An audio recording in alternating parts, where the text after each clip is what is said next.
Hello students, greetings to each and every one of you. I hope class 8 students are doing well and doing their study at their home. So today we are back with our English lesson number 1, and this is the part 2 of our lesson number 1. So the name of our lesson is Desirie's Baby. So let's get started with our lesson. I have the book in my hand and I hope you all are with the books in your hand as well.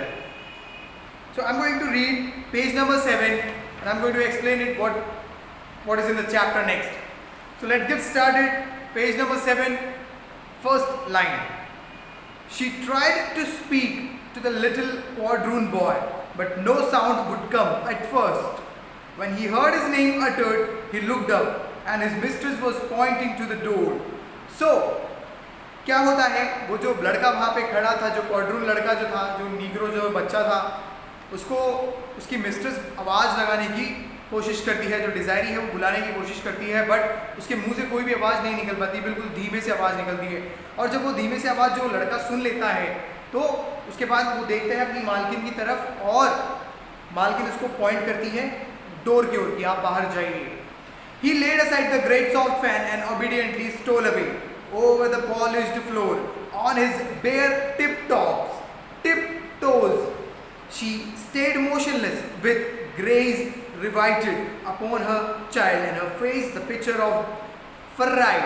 So basically she said to go out, and the child or the servant obediently listened to her, and he went out after putting the fan, and like he was doing the fanning and all, after putting the fan down to the bed, he went out, and now Desiree is afraid. There is a one word, gaze riveted.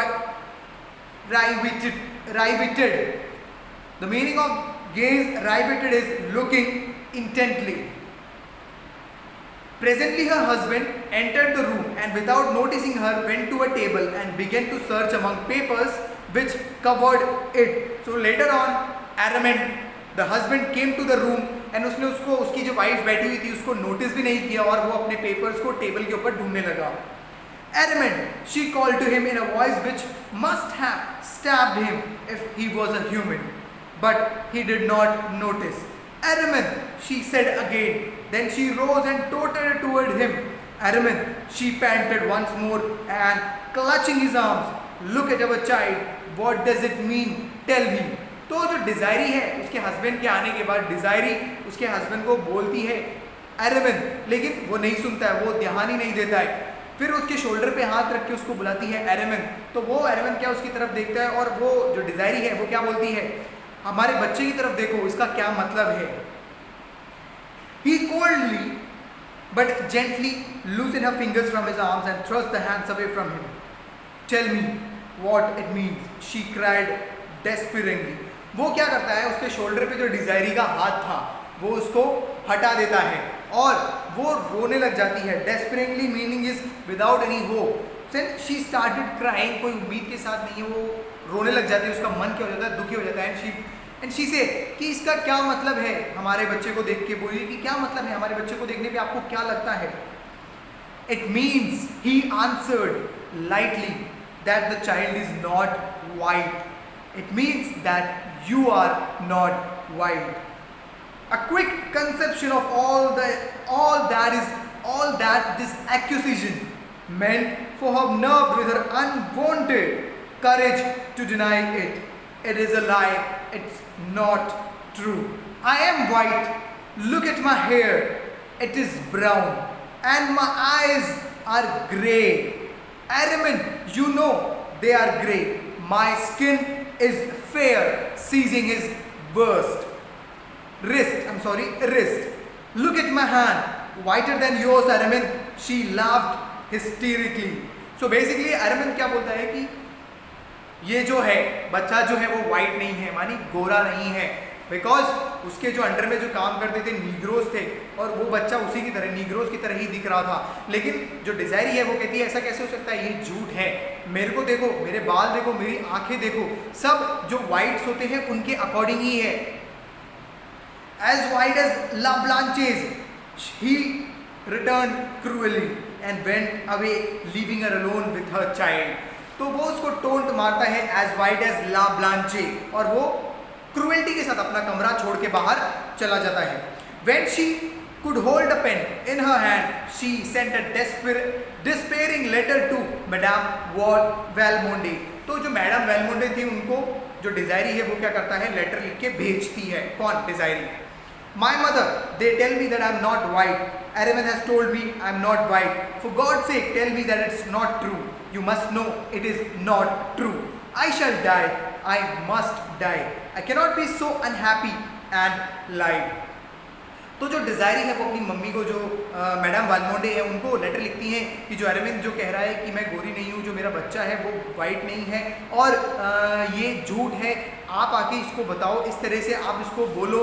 Because ये सब क्यों कर रही है वो? Because she love Arvind very very much. The mother that came was the answer that came was brief. जो answer उसको जो चिट्ठी में लिख के भेजा था, उसका जो आंसर आया वो काफ़ी छोटा था. My own Desiree, come home to Valmont, back to your mother who loves you. Come with your child. जो उसकी जो ममा है, जो वेलमोंडे है, वो कहती हैं कि आप क्या है, वेलमोंडे जो प्लेस है वहाँ वापस आ जाइए, अपनी मम्मी के पास आ जाइए, अपने बच्चे को लेके अपनी मम्मी के पास वापस आ जाइए, जो कि आपसे और आपके बच्चे से क्या करती हैं, बहुत ज़्यादा प्यार करती हैं. When the letter reached Desiree, she went with her to her husband's study and laid it open upon the desk before which he sat. She was like a stone image, silent, white, motionless after she placed it here. तो वो जो letter का जो answer मिलता है वेलमोंडे की तरफ से, वो उस लेटर को लेके कहाँ जाती है, अपने हस्बैंड अरविंद के पास जाती है, और वहाँ पे उसको रख के उसके सामने बिल्कुल मोशनलेस, बिल्कुल मूर्ति की तरह खड़ी हो जाती है. In silence, he ran his cold eyes over the written word. He said nothing. Shall I go, Aramin? She asked in tones sharp with agonized suspense. वो उसको अपनी आंखों से देखता है उस लेटर को, लेकिन कुछ नहीं बोलता, कोई जवाब नहीं देता. तब डिजायरी क्या पूछती है, क्या मैं जाऊं? Yes, go, Aramin answered. Do you want me to go? क्या आप चाहते हैं कि मैं जाऊं? ये डिजायरी पूछती है. Yes, I want you to go. और वो चाहता है कि आप चले जाइए. He thought Almighty God had dwelt cruelty and unjustly with him, and felt somehow that he was paying him back in kind when he stabbed thus into the white soul. Moreover, he no longer loved her because of the unconscious injury she had brought upon his home and his name. तो अरविंद भी सोचता है कि भगवान ने मेरे साथ क्या गंदा मजाक किया है कि मेरे को मेरी किस्मत में ऐसी एक वाइफ आ गई, क्योंकि उसके अंडर में बहुत सारे नीग्रोज काम करते थे, और जो मेरी वाइफ है वो भी एक नीग्रो है. She turned away like one stunned by a blow and walked slowly towards the door, hoping he could call her back. Goodbye, Aramin, she moaned. He did not answer her. That was his last blow at fate. तो वो क्या है कि आगे जाती है, उसको लगता है कि अरविंद उसको पीछे बुलाएगा कि नहीं मत जाओ. वो थोड़ा आगे जाती है और वो बोलती है गुड बाय. उसको आंसर नहीं करता, वो गुड बाय का भी आंसर नहीं करता, और वो चली जाती है. Desiree went in search for her child. Zedrine was pacing the Sombres gallery with it. She took the little one from the nurse's arm with no word of explanation, and descending the steps, walked away under the live oak branches. It was an October afternoon. The sun was just sinking. Out in the still fields, the Negroes were picking cottons. तो डिजायरी जो है अपने बच्चे को उठा के उसी कपड़े में, वो जो अक्टूबर की जो दोपहरी का जो टाइम था, उसी कपड़ों में साथ उसी ड्रेस में वो आगे चली जाती है. Desiree had not changed the thin white garment. उसने कोई कपड़े चेंज नहीं करे थे. Nor he the slippers भी चेंज नहीं करे थे. Which she wore. Her hair was uncovered, and the sun rays brought a golden gleam. Meaning of gleam is shine. From its brown meshes, she did not take the broad beaten road which led to the far-off plantation of Valmont. She walked across the deserted field where the stubble bruised her tender feet so delicately showed and torn her thin gown to shreds. और वो जो लड़की है, वो जो डिजायरी है, वो अच्छे रास्ते से जाने की जगह जो सीधा वेलमोंडे को पहुंच जाता है, वो क्या करती है, जंगल से कांटे भरे वाले रास्ते को चुनती है और अपने बच्चे को उस कांटों में लेके चलती है, और उससे उसके कांटों से उसके कपड़े फट जाते हैं और उसके पैरों में चोट लग जाती है.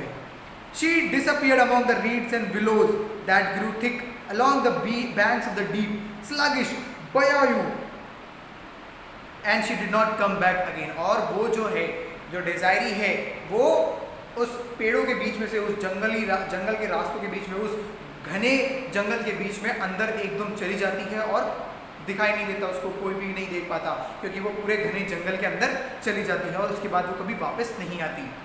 Some weeks later माने कुछ हफ्तों के बाद, there was a curious scene enacted at Labri. In the center of the smoothly swept backyard was a great bonfire. Araminth Ogmeni sat in the wild hallway that commanded a view of the spectacle, and it was he who dwelt of the half-dozen Negroes materials which kept this fire ablaze. कुछ समय बाद जो Negroes हैं, कुछ हफ्तों बाद जो Negroes हैं वहाँ पे वो बोन फायर करते हैं, अपना रात को जो जलाते हैं, ठीक है, लकड़ी जलाते हैं. तो ऐसे नीग्रोज रात को बैठ के जला रहे थे. तो एरमिन क्या करता है, अपने कुछ सामान भी उठा के उनको दे देता है कि आप इसको भी जला लो करके. A graceful candle of willow with all dainty furbishing was laid upon the pyre, which has already been fed with the richness of a priceless laity. Then there was the silk gown and velvet and satin ones added to these, laces too and embroideries, bonnets and gloves for the corbelly had been of rare quality. तो इतनी सारी चीज़ें वो उसके साथ उनको जलाने के लिए दे देता है. लकड़ियों के टुकड़े, जो फर्नीचर है, फर्नीचर को जलाने के लिए दे देता है. कुछ कपड़े, पुराने कपड़े, कुछ और चीज़ें, सारी चीज़ें उनको जलाने के लिए दे देता है. The last thing was to go the tiny bundle of letters. उसके लास्ट में क्या जा रहा है, कुछ बंडल हैं लेटर्स के. Innocent little scribblings that Desiree has sent to him during the days of their espousal. जो एंगेजमेंट के दिन, इनका जब एंगेजमेंट हुआ था उस समय में डिजायरी ने कुछ लेटर्स एरमेंथ को लिखे थे, तो वो लेटर्स भी उसमें आग में डाल देता है. There was a remnant of one bag in the drawer from which he took them, but it was not Desiree. It was a part of an old letter from his mother to his father. He read it. She was thanking God for the blessing of her husband's love. तो उन सबको letters को देने के बाद एक last में letter मिलता है, लेकिन वो डिजायरी का लेटर नहीं था. वो लेटर था एरमेंथ की मम्मा का अपने पापा को दिया हुआ. और उसमें स्टार्टिंग में जब वो रीड करता है तो उसमें वो भगवान को थैंक करती है कि मुझे कितना अच्छा हस्बैंड मिला करके. But above all she wrote, उन सबसे बढ़कर उसने एक चीज़ ऐसी लिखी थी जिसको सुन के एरमेंथ के होश उड़ गए. She wrote, night and day, I thank the good God for having so arranged our lives that our dear Aramin will never know that his mother, who adores him, belongs to the race that is cursed with the brand of slavery. तो होता क्या है, उसकी मम्मा क्या लिखती है कि मैं भगवान का धन्यवाद देती हूँ या भगवान को मैं थैंकफुल हूँ कि हमें सब कुछ अच्छी रीति से भगवान ने करने को दिया और हमारा जो बेटा एरमिन है उसको हमने अच्छे से पाल पोसा और उसको कभी ये पता नहीं होने दिया कि उसकी माँ जो थी या फिर जो एरमिन है वो खुद ये जो काम करने वाले जो मजदूर लोग हैं या फिर जो नीग्रोज है, वो एरमिन खुद एक नीग्रो है और उसकी माँ भी एक नीग्रो है. So basically this was our chapter. इस चैप्टर में यही बता रखा है कि एरमिन जो है वो राज करता था दूसरों के ऊपर. उसकी जो वाइफ आई उसको बच्चा वाइट नहीं मिला तो उसने उसकी अपनी वाइफ को छोड़ दिया, लेकिन बाद में उसको ये पता चलता है कि वो जो एरमिन है वो खुद एक नीग्रो है, उसकी माँ जो थी वो खुद एक नीग्रो है और उसके मन में बहुत ज़्यादा पछतावा होता है. So basically this is our chapter in Desiree's baby. That's all. We have finished our chapter lesson number 1.